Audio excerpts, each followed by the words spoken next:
The NASCAR Cup Series Playoffs kicked off at the Atlanta Motor Speedway, and what a race it was. From high-speed crashes to some surprising performances, the opening race to the playoffs didn't disappoint.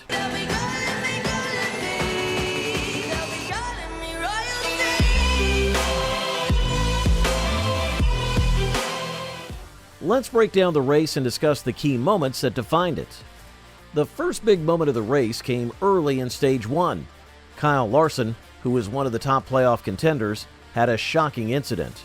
His car suddenly snapped out of line, resulting in a massive crash into the outside wall. Chase Briscoe, another playoff driver, was caught up in the wreck as well. The crash was so violent that it startled everyone watching, but thankfully, both drivers were able to walk away unharmed. Kyle Larson seemed confused after the crash, unsure if he had a flat tire or if the car simply got loose.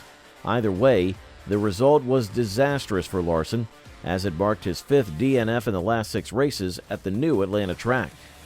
Larson's playoff position took a hit, but he's not out of the running yet. Thanks to his strong regular season, he still has a points cushion, though it's smaller than before. This early exit, however, was a huge disappointment for Larson, who had been running well before the crash. He had been in the top 5 battling with the Pensky cars for the lead before his race came to an abrupt end. Speaking of Pensky, the team had an incredible day. Ryan Blaney won Stage 1 with his teammate Austin Cindric finishing second. In Stage 2, Cindric took the victory, with Blaney coming in second. And then to top it all off, Joey Logano won the race. Team Pensky swept both stages in the race, a rare feat in NASCAR. Cindric led the most laps with 92, followed by Blaney with 33 and Logano with 9. This level of dominance is unusual, even for a powerhouse team like Pensky, but they were absolutely on fire in this race. Joey Logano's win was especially significant.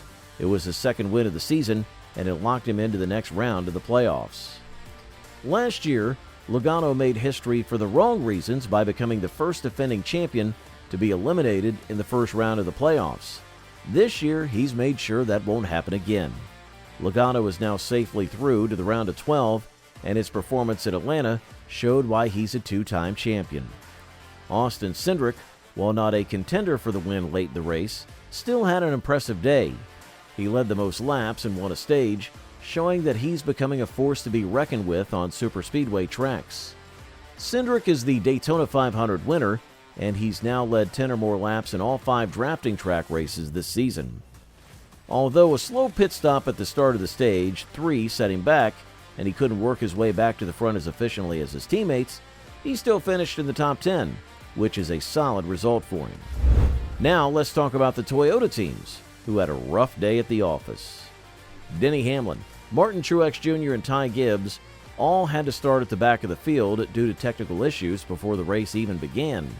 Despite these setbacks, both Truex and Gibbs managed to work their way up through the field and even earn some stage points.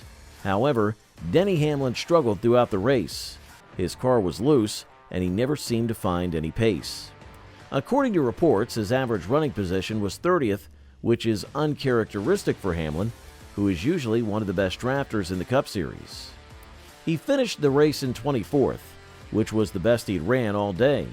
It was a shocking performance from the number 11 team, and it leaves Hamlin in a tough spot heading into the next 2 playoff races. Truex, on the other hand, had some bad luck of his own.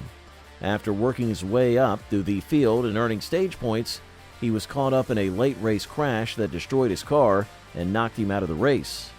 Truex entered the playoffs on a cold streak, with 5 straight finishes outside the top 20, and unfortunately, this race extended that streak to 6.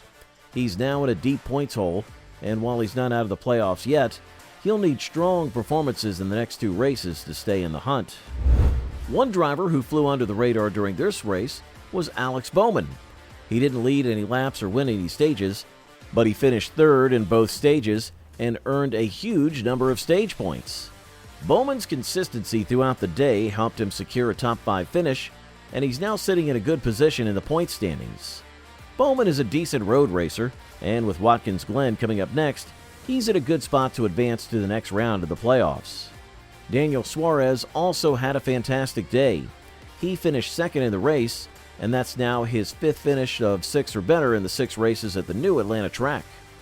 Suarez has been one of the most consistent performers at Atlanta since the track was reconfigured, and his strong finish has put him in a solid points position heading into the next race. Christopher Bell was the only Joe Gibbs Racing driver to finish in the top 10.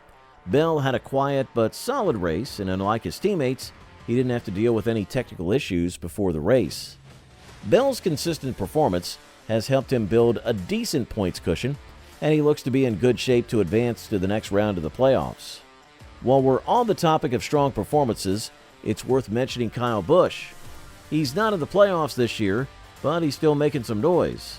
Busch has been running well in recent weeks, and he had another strong showing in Atlanta, finishing in the top 10.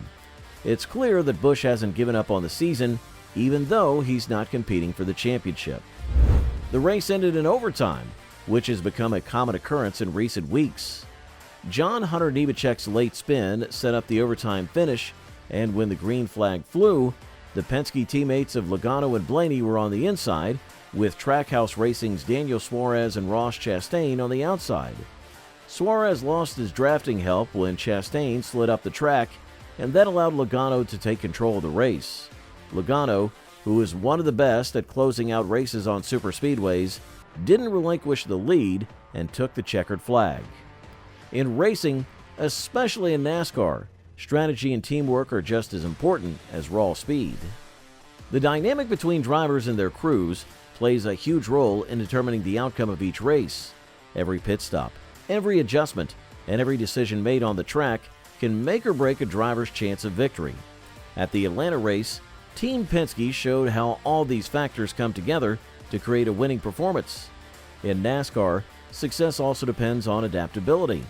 The new Atlanta track configuration has been a challenge for many drivers. Kyle Larson, a favorite to win, has struggled consistently on this track despite his undeniable talent. This proves that even the best drivers sometimes face difficulties when faced with unique track conditions. Meanwhile, drivers like Daniel Suarez, who have adapted well to the changes at Atlanta, continue to find success. His consistency at this track shows that he's figured out the right approach to handling its new challenges, which has helped him gain a significant advantage over his competitors. As the season progresses, adaptability will remain a crucial factor, especially with more races like Watkins Glen and Bristol coming up.